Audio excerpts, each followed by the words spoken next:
ఇక మోక్ష మార్గానికి అయితే వచ్చినాం. మోక్ష మార్గం నుంచి అందులో నుంచి బయటికి అయితే రావాలి.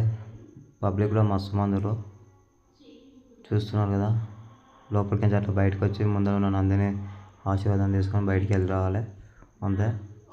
చెప్పడం మర్చిపోయినా, గిరి ప్రదక్షిణ రోజు మన మన కంట్రీ వాళ్ళ కంటే బయటి కంట్రీ వాళ్ళే ఎక్కువ చేస్తారంట. ఇక్కడ దాదాపు చాలామంది ఫారినర్సే ఎక్కువ మంది ఉంటారు. ఇక్కడ ఫారినర్సే చాలా మంది ఉంటారు కాబట్టి వాళ్ళే ఉంటారు. ముందే వాళ్ళు మనకంటే అప్డేటెడ్ కాబట్టి వాళ్ళు మొత్తం కాబట్టి మనం చనిపోయినప్పుడు ఏం తీసుకోం కాబట్టి ప్రశాంతత కోసం ఈ గుడి దగ్గరనే ఒక 10,000 మంది ఫారినర్స్ బతుకుతూ ఉంటున్నారని ఒక పెద్ద ఆయన అయితే మాతో పాటు అన్నాడు. అది నిజమే. ఫారినర్స్ చాలామంది కనిపిస్తారు మనకైతే అక్కడ.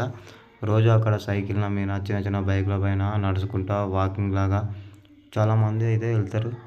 చూస్తున్నారు. మా వాళ్ళు అయితే మా వాళ్ళే అయినా బయటకి అయితే